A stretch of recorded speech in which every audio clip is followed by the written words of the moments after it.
Go Trojans go. LBC pouring cardinal and gold.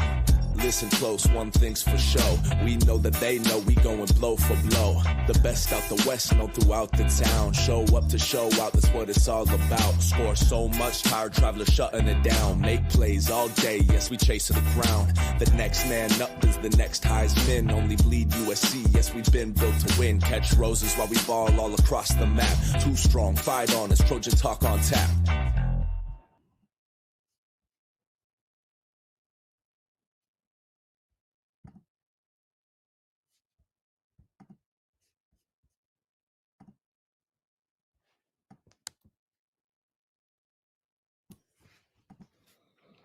Welcome, Trojans. It's that time.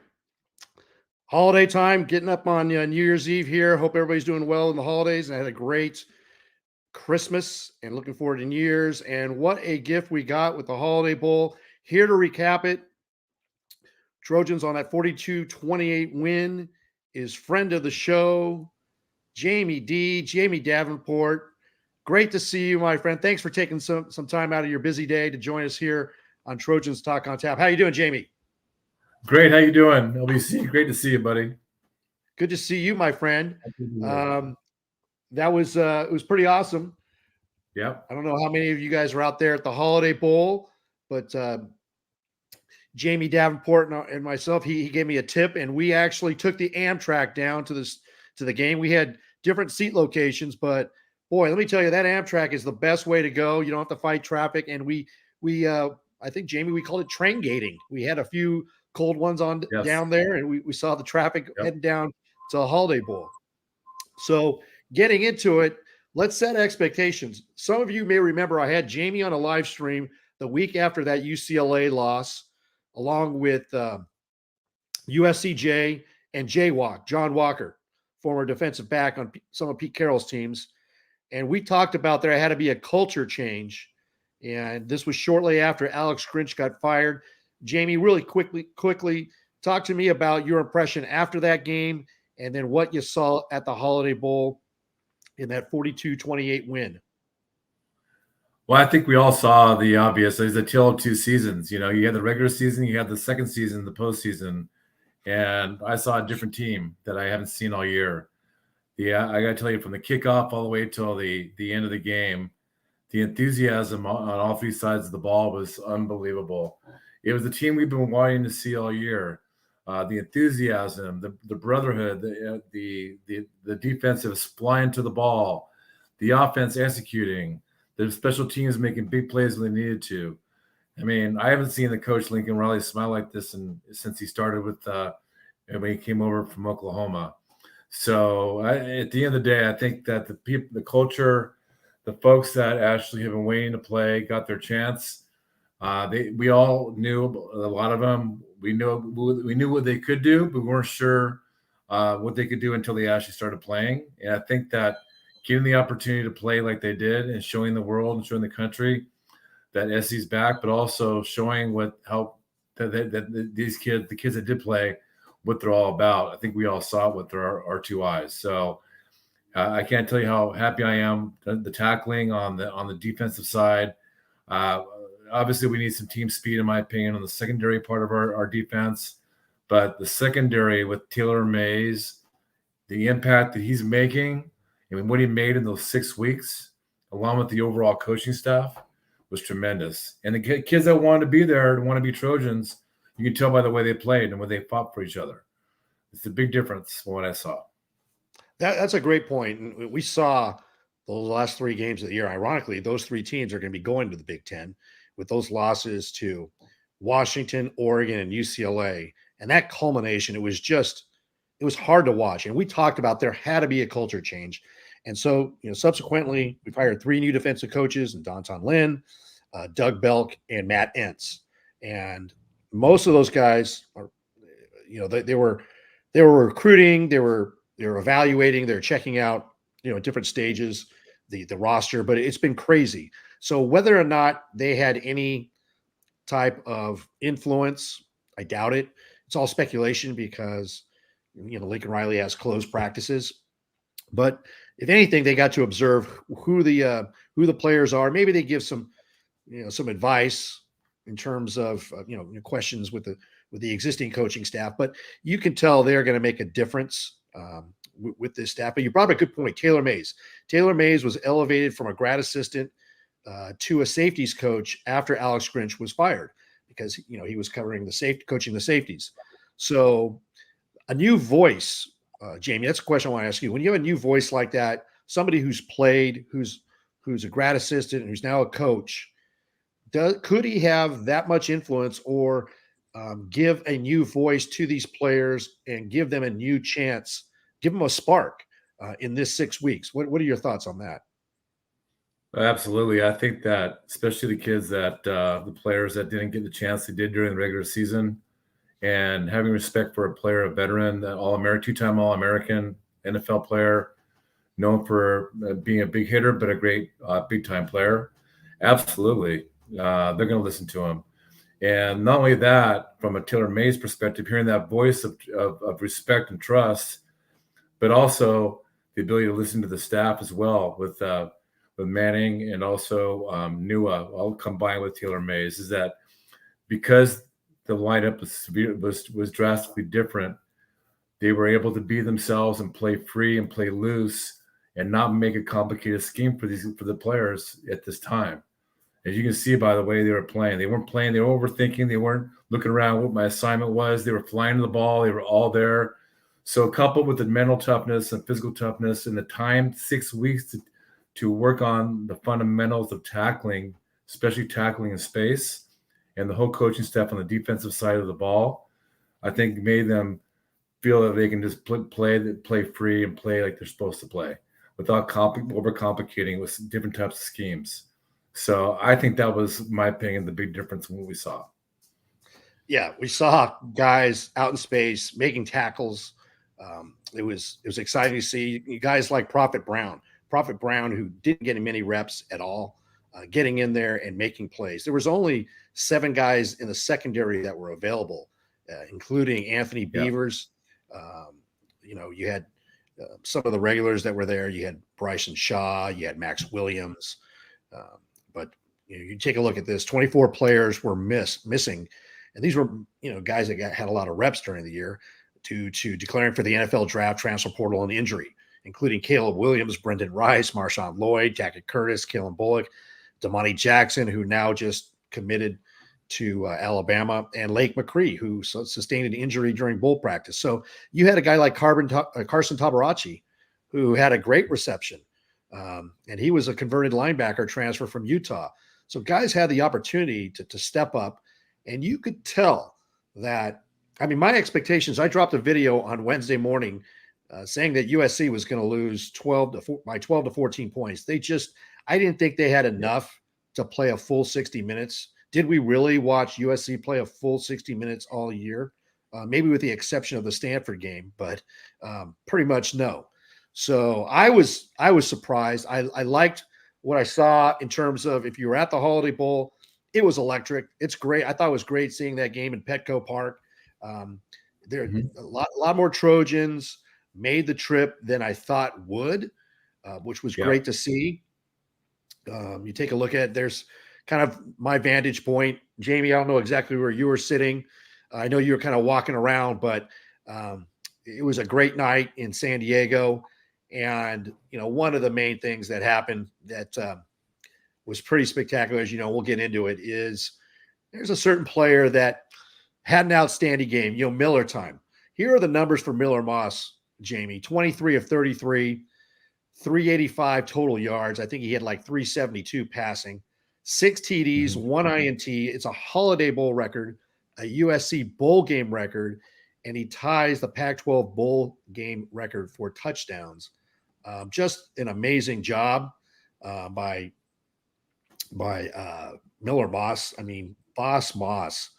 That was pretty spectacular performance. And you look at the Holiday Bowl, Jamie, there's a lot of shootouts that have happened in the years. And then, USC's been to how many bowl games? Well over 50 bowl games. And to come out in your first career start with 6 touchdowns, how does a guy like this do that, Jamie? This time, you can tell by the teammates that are around him. He's a great leader. He's a really smart individual. His time is overdue. His players really were excited about seeing him start and get that opportunity. And I'll tell you, I was objectively looking at how he played, and I went to I was fortunate to go. I'll give you a comparison. I went to the championship when Riley was at OU. They're playing Georgia in that semifinal game at the Rose Bowl, and Baker Mayfield was the quarterback for OU.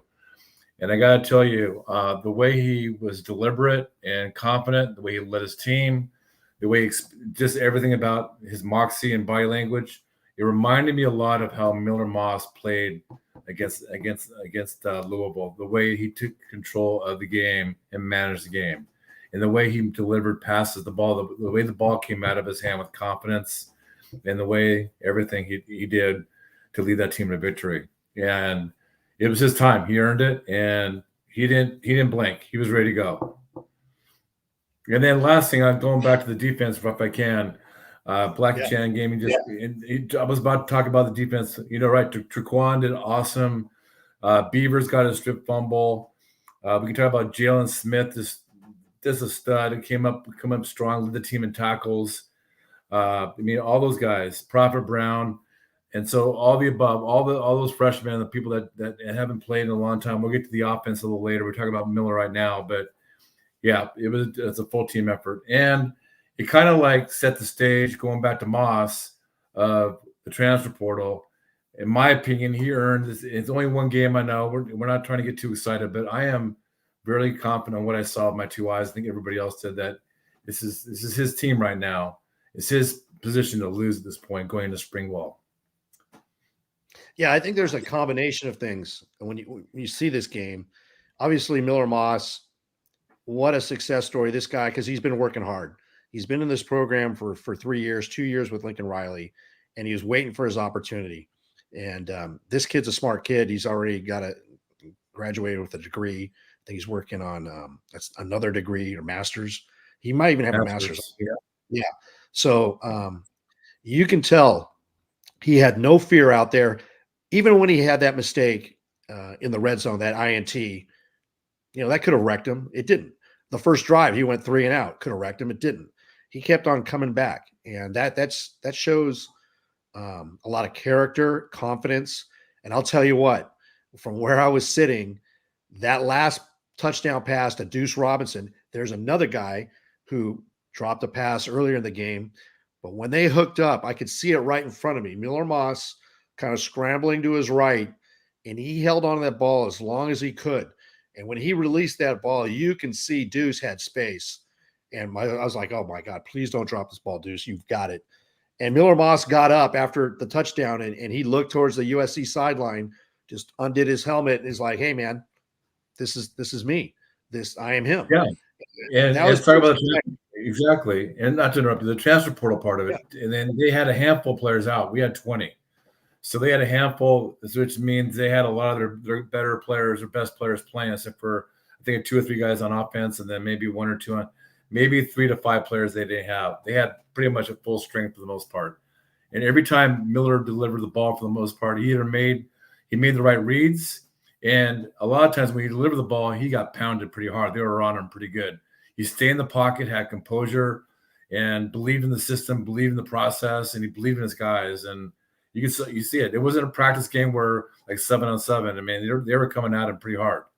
And Louisville had a top 22 team defense in the country this year. So, I mean, he did it on a national stage in front of a decent team. So, yeah, Blackie Chan, thanks a lot for tuning in. Appreciate you. He says Miller and Jalen, both MVPs, both played at the same high school, were really great friends in school. That's a great point. Yeah, Jalen Smith, defensive MVP, had 12 tackles.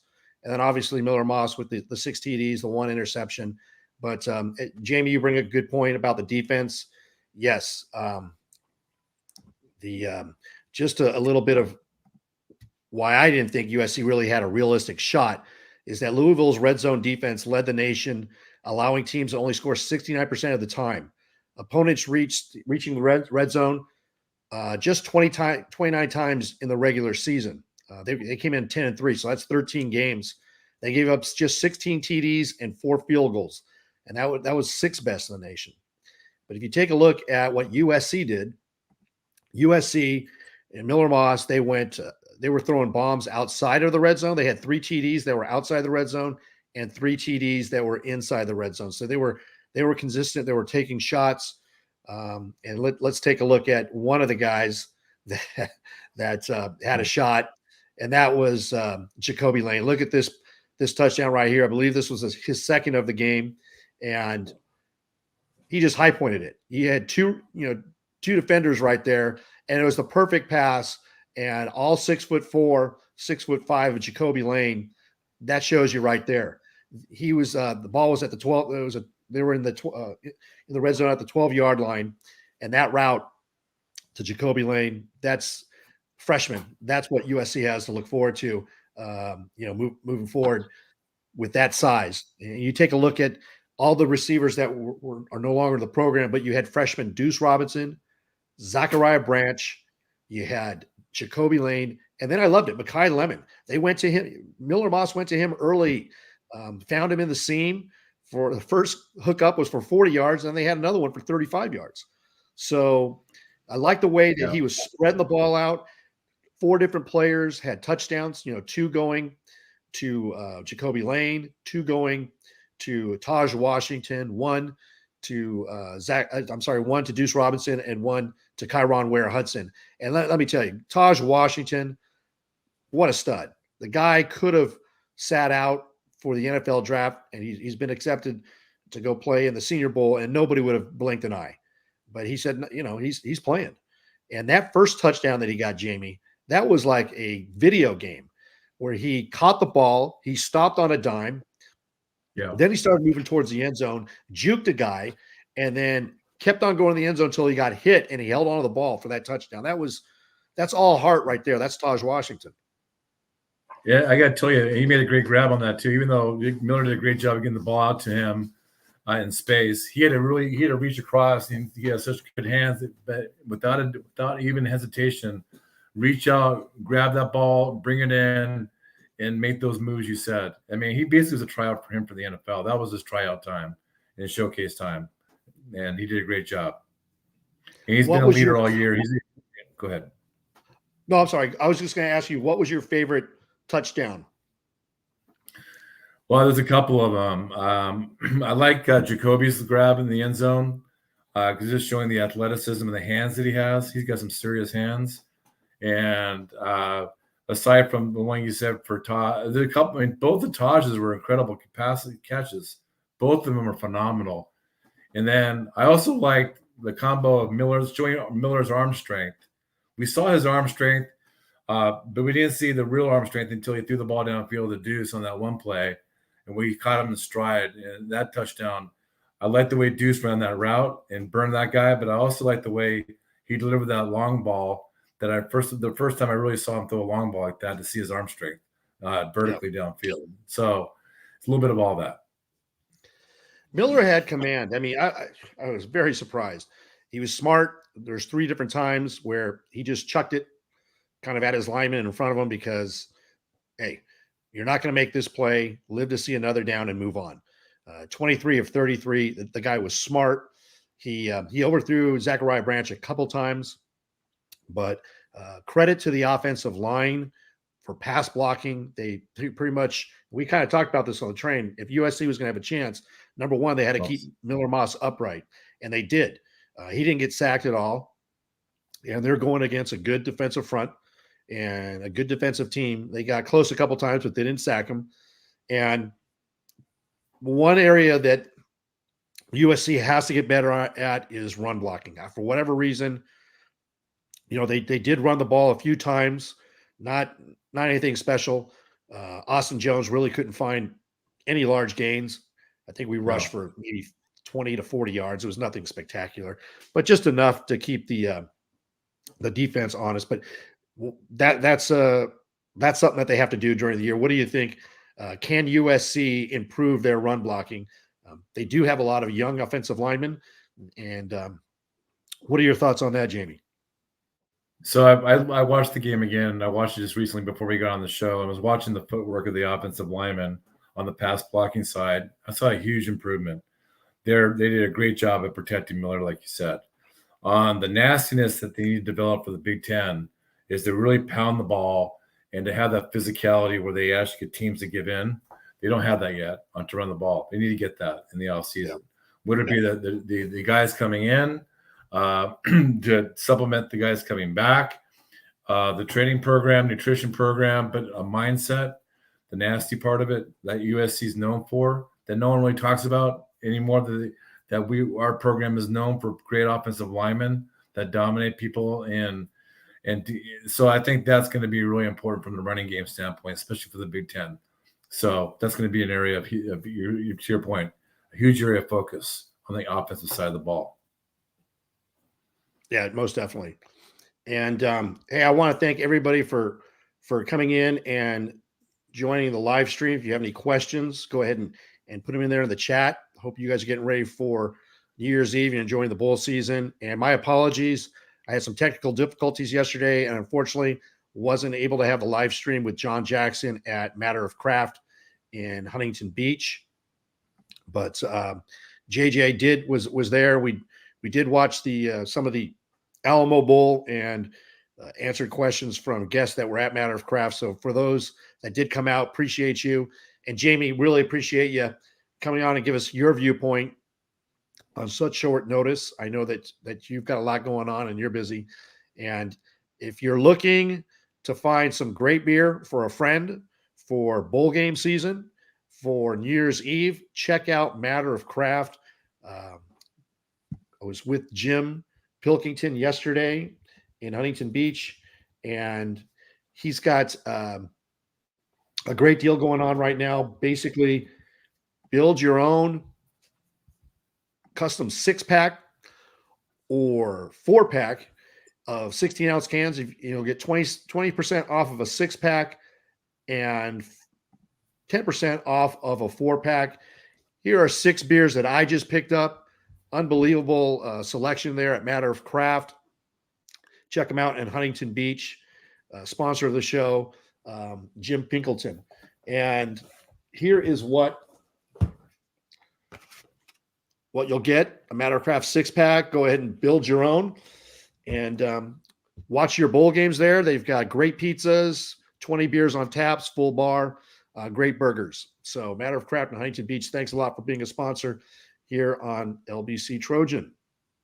So Jamie, let's move into what did you see with these receivers and the chemistry with Miller Moss? Well, Taj Washington, we know has great. Yeah, we know that with Taj Washington, the chemistry is golden, right? I think we saw that. Yeah. Also, I think overall the young receivers have been working with Miller Moss for a long time. He's been there almost 3 years now. The chemistry was awesome. I mean, the way he delivered the ball, the route they were running, he knew where they were going. He knew exactly where they were going to be when they need and where they when they would. He knew exactly where they needed to be in their routes. He delivered the ball exactly where he needed to, and the chemistry was phenomenal. You know, you look at Caleb and what he did in his time here. Miller just picked right where Caleb left off, and the chemistry with the whole offense and the receivers was as good as it gets. I mean, we talked about Lane, we talked about obviously Taj. We also talked about Deuce Robinson, and it was great. All of them, they're all in sync. So one of the surprising things, and we heard this by Lincoln Riley, not surprising things, but one of the things Lincoln Riley mentioned after the early signing day, he talked about the class, and he was talking about they wanted to find guys that were not going to waver, that were going to be committed to USC because they wanted to be here. Those type of guys. Obviously, there's been criticism that Lincoln Riley can't get the 5-star guys from St. John Bosco in modern day. There's pros and cons to that. He did get Marcellus Williams, and that guy is a USC guy. You know, Max is his older brother, and you know he's not going to waver. But there's certain players out there that they have different priorities, different needs. You know, God bless Damani Jackson. He got what he wanted. He's going to go back to Alabama. He was originally committed to Alabama, and I wish him luck. But one thing I didn't see yesterday, I didn't see any pass interference plays. I didn't see holding. I saw guys moving their hips, guys who were playing for the Cardinal and Gold. And this Miller Moss, ironically, here's a picture of him as a young guy. It says, having the opportunity to be part of the tradition and a part of that program is really surreal for me. I grew up a USC fan. I think growing up in Los Angeles during that era, it's hard not to be a USC fan. Now, having the opportunity and realizing that I'm going to be in the same shoes as those guys were, those guys that I look up to, and those guys that I watched for the last 18 years of my life is really special to me. That's not BS. That's the truth. And my God, I read that. And that's why he's not leaving, because he's a Trojan. This means so much more to him. And to rep USC and believe that and put it out there and then to do what he did. I mean, that guy is Boss Moss, and he got the sword and he was on fire, man. What were your thoughts, Jamie, when you saw him with the sword? It was a dream come true for him. You look at that picture when he was a little kid and growing up, I always wanted, and a lot of us that went to SC, a lot of us on this chat, and also that went to USC overall, this has been a dream for them to go to USC, right? This is one of those kids that grew up with the Cardinal Gold. And to be able to have that sword, I know it was emotional for him. I also know it was important for him. And it meant a lot to him. And it meant a lot to his teammates, too, that he was carrying the sword for the band, in front of the band at the end of the game. It's a big deal, something he'll never forget. It's a moment that hopefully has a couple more of those. So, and going back to what Miller Moss and what the culture is now, he's building as a leader of this team, and also what Riley's trying to do right now with Lincoln side is to build a culture where people want to be at USC. They want to be there. And the people that were in that game wanted to be Trojans, genuinely. Now, going forward on recruiting, now the NIL is a big deal. We are getting better on the NIL side. I know we're not exactly where we need to be yet or where we want to be yet. That's going to be, we like it or not, it's here. It's not going away. It's going to be important for us to get better on the NIL side. So that's going to be a key part of us going forward is how do we get our NIL in a place that competes with the other schools? And right now, I think we're not quite there yet in some areas, but we're also very, very close, and we're making a lot of strides. And I think coupled with the NIL and recruiting the right players that want to be Trojans, I think we're going to have a great run here. And I think Lincoln's we're going to be proud of what he's going to be doing here. He's building something. I see what he's trying to do. He's starting with the defensive coaches he brought in. He's going to be leading with defense. And we know from the offensive side of the ball, we're going to get the skill players. And then we're going to get the nasties up front to be able to run the ball. So I think we just got to give him a little time, and we're going to be right there. Yeah, and there's been discussion, even like a week before, Lincoln Riley said that he most likely would bring in 2 quarterbacks through the transfer portal. Right. Now that Miller Moss had this performance, there's only Miller Moss and Jake Jensen on the roster. So I think he would have to get a younger quarterback through the transfer portal because you have to have numbers, especially going into the Big Ten. What are your thoughts on USC getting a transfer portal quarterback, Janie? I think we need a young quarterback. I think that Miller will be one more year and head off to the NFL or what have you. I think he has, 2 years of eligibility left? Is it 1 or 2 years? I think he could have up to 3 because of COVID, but he's a third-year sophomore right now. Yeah. So it's all about competition, but I would prefer having a younger quarterback that can come in, like a Malachi Nelson. Unfortunately, Malachi left, but somebody like that can come in with that talent and pick it where Miller's going to leave off, right? I think that's what we need. We need somebody to come right in and be ready to play. The other transfer portal, a one-and-done transfer portal quarterback, I mean, I think that I'd rather have a younger quarterback coming in that can take it over and be here for 3 years, have some stability and sustainability from a younger quarterback perspective. I think that'll be, the best of all worlds. Yeah, you're going to need an insurance policy just in case, again, a younger guy. I would like to see USC go after some defensive linemen, utilize that NIL money for that, right? To spend on the lines. That's I think hopefully what Miller Moss did. I think answer some questions. Why would Will Howard come? And many thought he was going to commit. Maybe there was a reason why he didn't commit. Maybe USC was putting that on hold to see what what Miller Moss was going to do, or maybe it was Will Howard's camp, because this is a business now. It's all about leverage. So let's see what Miller Moss did or did not do, and maybe his price goes up. So we don't know. It's all speculation. And it's also speculation why Malachi Nelson wouldn't stick around and get to play some reps in the Holiday Bowl, perhaps a quarter or a half. That might tell you that he kind of knew that perhaps the players were supporting Miller Moss, and perhaps he kind of knew deep down inside he couldn't outplay Miller Moss. I don't know. It's all speculation. Nobody knows. But let's see where Malachi Nelson goes to. A lot of these kids are holding on to their 5-star ratings for the longest time, and because it's going to ensure the possibility of a longer time of getting NIL. I wish Malachi Nelson the best, but I thought it was kind of surprising why he jumped in the transfer portal before the Holiday Bowl and not after. So if I'm going to bet on myself and I'm good and I'm a 5-star and I'm going to get to play because there's no Caleb Williams, and then maybe make a case going into spring ball, but he didn't do that. Yeah. Did you find that surprising, Jamie? Did you find it surprising that Malachi Nelson? I think everybody found it surprising that I think we have a little delay. Can you hear me okay? Yeah.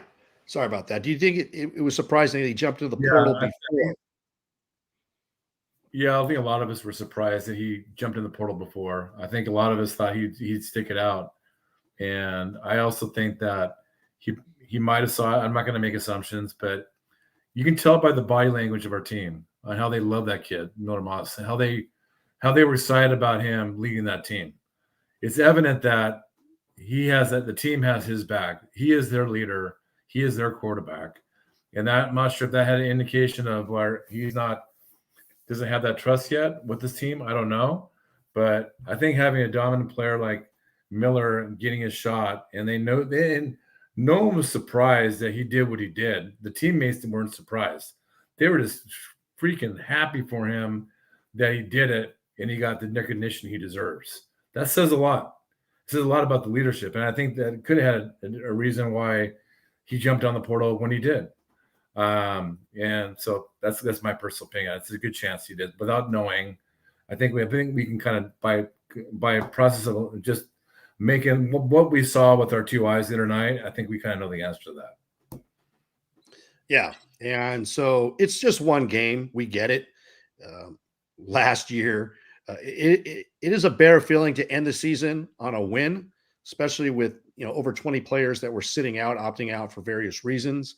Last year's Tulane Bowl and the Pac-12 championship game against Utah that preceded that Cotton Bowl against Tulane, that was just left the worst taste in our mouths. And it was surprising, and it was kind of foreshadowing what was to come this year with the defense. So you take a look at it, USC has done, got some great hires to shore up the defense. We saw an improvement in just 6 weeks.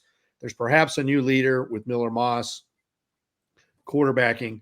And, it's kind of odd because the Oklahoma fans are very salty. So watching that game last night, the Alamo Bowl, Jamie, I want to ask you a question. So they have their new quarterback, Jackson Arnold, 5-star, probably one of the best players in the class last year.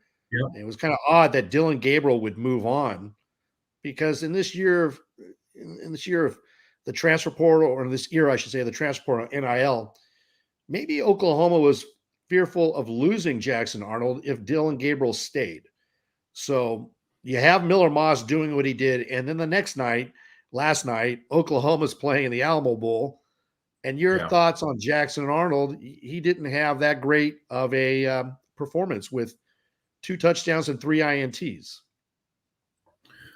Yeah, Arizona didn't make it easy for him. Arizona's a heck of a team, and they're very well coached. I have a lot of respect for Jed Fish. I think he's the most underrated. He's not going to be underrated much longer. I think people are noticing who he is, but he's one of the better coaches in America right now. What he's done with that program. A lot of it had to do with the scheme, and they were prepared, and they had a great team. But yeah, I think that probably had something to do with it. I thought Gabriel would go to the NFL and one and done, or stay an extra year. I was surprised he went on the portal, but it could be based on, the commitments he made to the freshmen that played. Right. There's a lot in the chat here about NIL. Yeah, heck yeah, Miller does deserve a bag or an NIL deal. I'm sure, hopefully, he's going to get one if he doesn't. But yeah, these players that are coming in, you got Texas Manning, and then the kid at OU that played last night.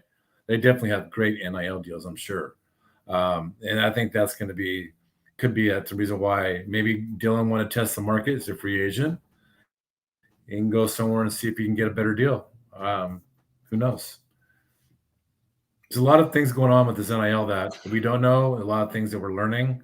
Would it be front end money or front end money and then front and back end, or just back end once you get there? I don't know a lot about it other than what I hear when I'm observing from different experts. But I think a lot of not only the recruiting of people coming into schools, a lot of it, the first thing they ask on campus, the parents and the players, what's your NIL deal look like? Walk me through what the NIL detail, what the NIL deal or deals are like and how that works. And if you can't come up with a solid plan and a specific story that is a good, not only a pitch, but a pitch that has evidence behind it, then they're going to go somewhere else. This is the bottom line. It's just the way the world we live in. So a lot of these questions you're asking, a lot of the questions we're talking about with quarterbacks leaving on the portal has to do with a deal they can get somewhere else. Yeah, and it's crazy, man. It's a business, and people don't. I mean, college football has changed in the last 2 years so much, let alone 5-10 years ago. It is a business, and if you look at it as, oh, I long for the days of when guys stayed on the same team, and it's never going to happen. It's never going to happen again.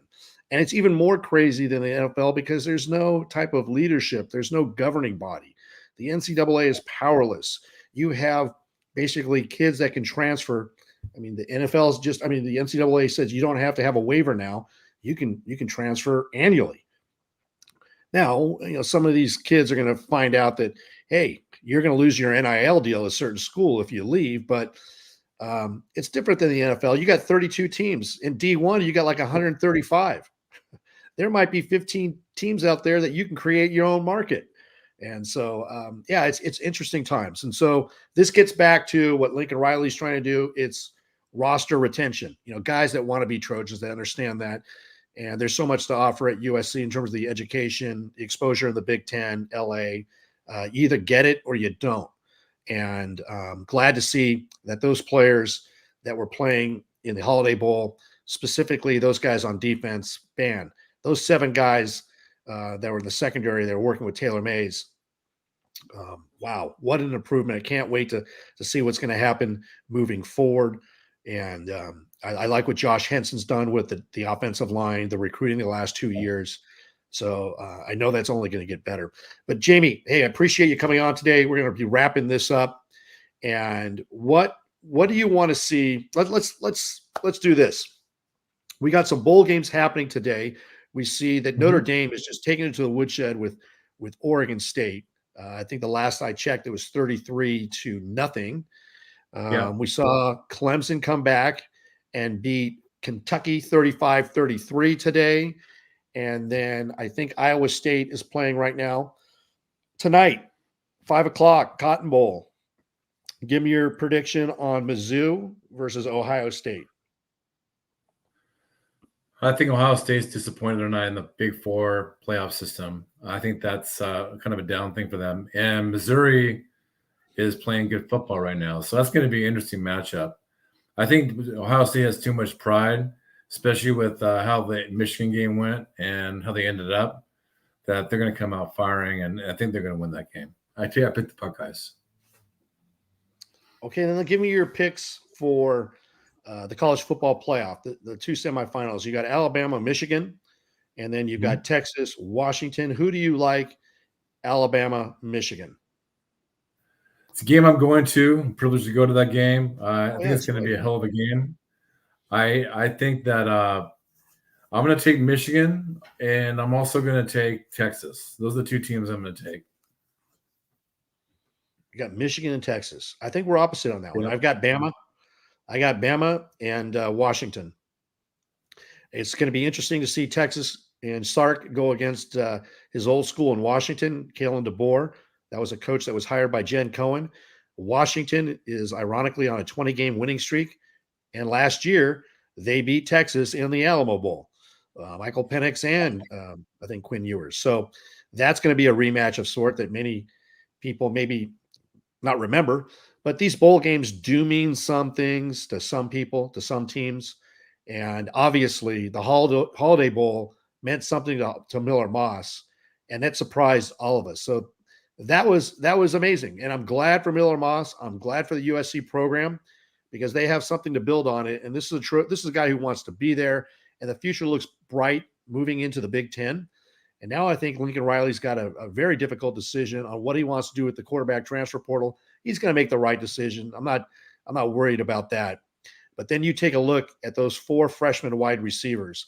A lot of the national narrative is, why are all these 5 stars, max exodus, leaving USC? They don't know what USC has. And those guys were 5 stars maybe 3 years ago that never lived up to expectations. I'm not going to rattle those guys off, but you wish them the best. Go find another opportunity, because that's what you can do in college football now, and you can get paid for it. So good luck, and go where you feel you need to be. If it's not at USC, the quicker you move out the door, the better for you, the better for all of us. And with that, Jamie, and it's Miller time, baby. It's Miller time, and we're going to build around that quarterback. We're going to get skilled guys that are leaving. We saw the guys that are night. We're going to get more guys to support them. We're going to be okay. We're going to be good. So with that, everybody, thank you much for joining Jamie and myself on the show. If you like USC, check out the channel. I'll be having some more interviews coming up during bowl season. Appreciate you being here. Enjoy your holiday season with New Year's Eve coming up. Be safe, and we'll catch you later. Fight on.